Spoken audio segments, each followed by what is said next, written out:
Good afternoon, everybody. I trust that your day is going well. My name is Chinwen Dupisinse, and today I would like to talk about fear of impermanence.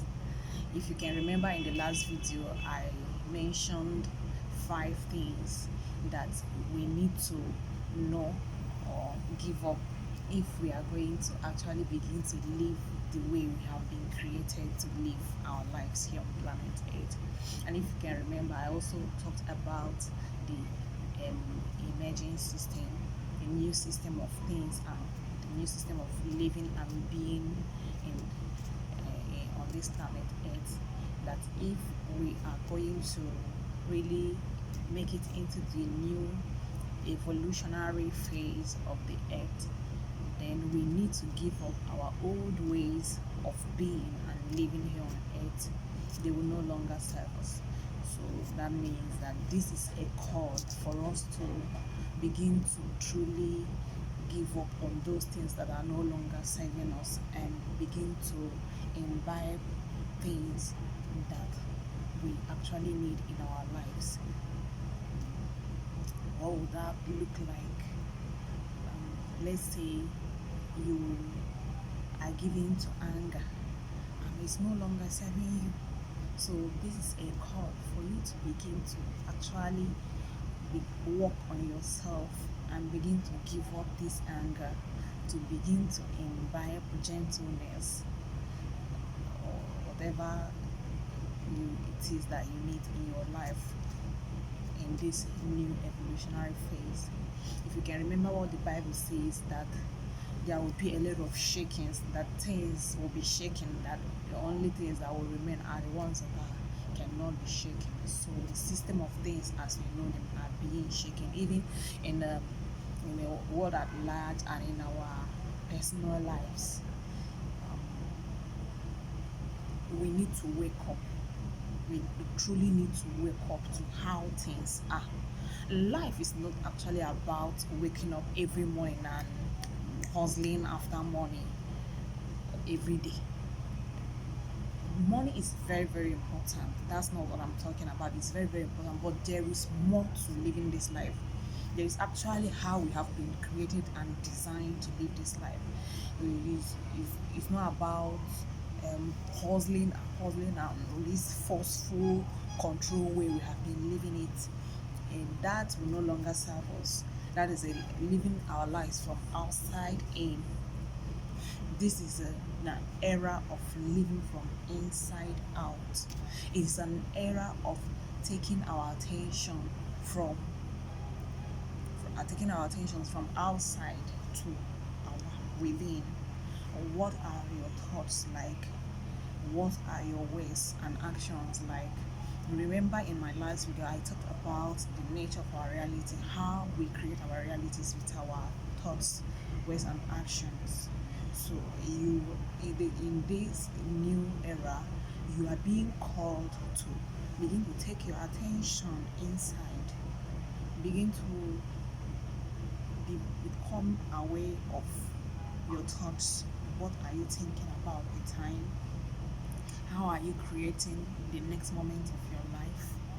Are you thinking or focusing on the things you want in your life, or are you focusing on things that you don't want in your life? Are you focusing on revenge, on hate, or are you focusing on love and forgiveness? These are the things you have to become aware of. In this new system that is coming up, we are no longer going to live the old ways, the ways we've been living. This is a call for us to begin to truly examine our thoughts, our ways, and our actions. You know that whatever a man soweth, he shall reap. And that you also have to know that what you think you are getting, what your words that you put out there, you are getting. Your actions will always come back to you. So by implication, what I do to you, whether it's through I allowed it in my thoughts or my ways or my actions, I am doing it to myself. So because we are all one, But that's not what I'm talking about today. So I want to talk about fear of impermanence, like I mentioned in my last video. That I say that I'll be talking about fear of impermanence in today's video after a brief what I talking about briefly on the nature of our realities. So, but today's on the fear of impermanence will also be in relation to how we've been living our lives. We have been um, holding on to a lot of things, especially things outside, trying to control things, control how people react towards us, control everything, control just, in fact, control people, control everything. But now it's time to begin to direct that towards ourselves. It is time to begin to examine and actually imbibe the control to ourselves. Not like control as an suppress ourselves. No, no, no. It is time for us to begin to take that energy within us and begin to examine, reflect on our actions, how we are showing up day by day, how our actions, our ways, and our beliefs and our emotions, all the impacts they will be having on our lives. So, concerning law of impermanence, nothing is actually permanent as far as this earth is concerned. The way you were giving birth, you didn't remain as a baby. You grew and you keep on growing from one age to another, from one size to another. And how you were like 10 years ago is not how you are today. We keep changing every day. Like somebody like me, you may see me acting in a particular way yesterday or even some minutes ago. That may not be how I act the next minute, because I am constantly examining my thoughts, my words, my actions, my motivations for doing what I'm doing, for saying what I'm saying, and all that. So fear of impermanence here is that nothing is actually permanent. The thing is, as we know them, they are not permanent. So now identifying with them and making them our raw will no longer serve. You can no longer derive who you are from the things you have, from your qualifications, your academic qualifications, or from the people you know, or from your beauty, or from anything that is outside you. You can no longer, because they are subject to change. So when they change, who will you be at that point? So there is who you are that never changes. That is where you should anchor who you are. That is your authentic self. That is who you are, and that is where you should be living from. Not living from the things in your life, the money you have, the cars you drive, or the business you have, or anything. Those things are good, they are not bad.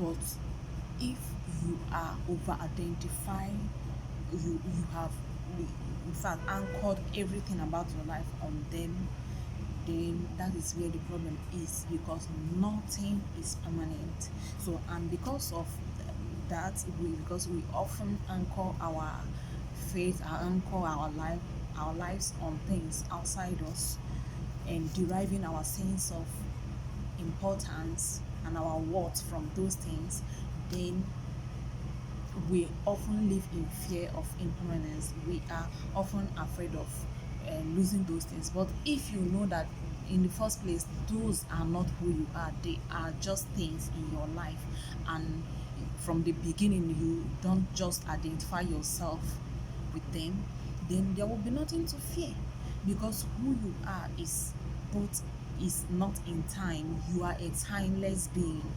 You are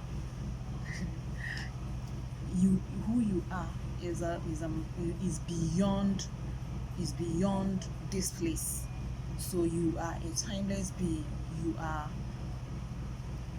I don't even want to go into that now, it will be for another day. So knowing that will help you not to begin to focus on these things that are passing away. on everything. That's not my prayer is not for you to lose what you have, but that can happen. So if that happens, so what will not happen? So this is a call for us to give up our attachments to things outside us, our money and our who we know, all the people we know, and the people in high places we know, everything that is outside of us, the job we are doing, our intellect. We shouldn't anchor out who we are on those things and derive ourselves importance or sense of worth from them. You are already worthy. If you know who you are, you will know that you're already worthy. You are a spirit created in you are God's best creation. So if you understand who you are, then there will be no need to derive your sense of importance from all those things. Who you are comes from this person, this the you that is in you. Okay. So having said that, so it's why this is important, why this or everything I've been saying here is important, is that it will, giving up on this fear of impermanence will allow you to have some space within you to begin to embody more of who you are, and then not be afraid of anything, because God has your back. Because sometimes we are holding on to these things already, thinking that when anything happens to them, that we will not have them again. But remember what the Bible says, that except a corn of wheat falls down and die, it abideth alone. So sometimes the things you have may go for the things you really need in your life to come. I could remember in my life from around 2018, 2019, a lot of things happened. I came to my very, like, I hit my rock bottom. It's not like I don't know why it happened the way it happened, but looking back now, I know that it has to happen for me to come to the place where I am.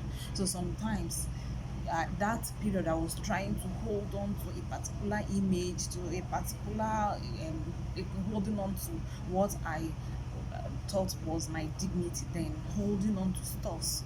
But immediately one day I told God, I give up. Let that which is your will be done. And from that day, a change came. So I may tell the story in other videos, but for now, I want you to understand that you don't need to hold on to anything, and you don't need to fear that things will live your life. Know that your life is divinely orchestrated. You are not just living randomly. We are not just living our lives randomly.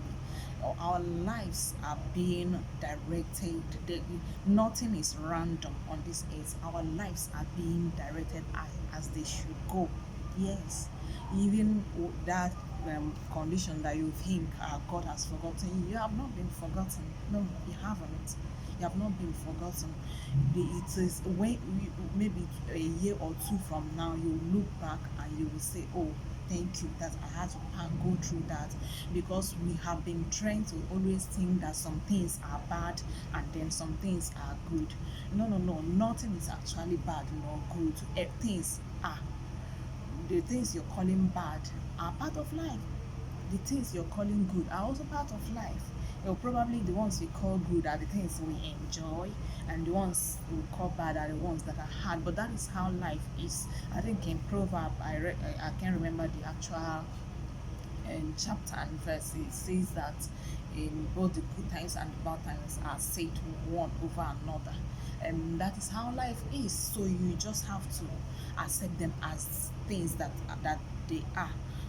If you like, you can say that they are good, because everything is always working out for our good, but they are just what they are. But they are not labeled bad. It's when you begin to label it as bad, that is when the problem, because your attitude towards it will be that of Why is it happening to me?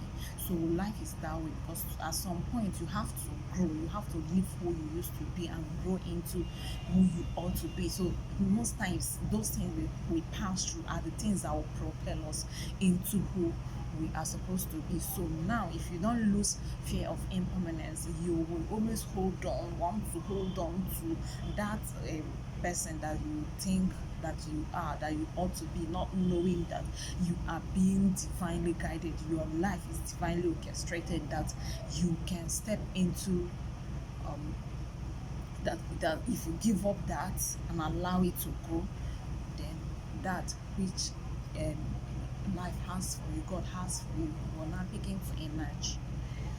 This video is getting too long. I guess I'll stop here because I really have a lot to say, and but I'll have to stop here today and maybe continue next time. But don't forget that you are the master of your destiny and you are the creator of your realities.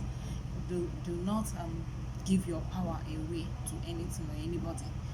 Know that you are in total control of your life, no matter your situation and no matter the stage you are in life. Just know that things can change for you. Yes, they can. Know that. Don't think that you have been abandoned or that God doesn't know who you are. It's not true. You are at the center of God's thoughts. So just know that if there is nothing else you can take away from this video, just know that you are at the center of God's thoughts, and then that when there is a demand on you to give up your what you know as their life, let it go, so that that which God has in store for you can emerge. God bless you all. I do hope that this video add one or two values to your life. Bye for now.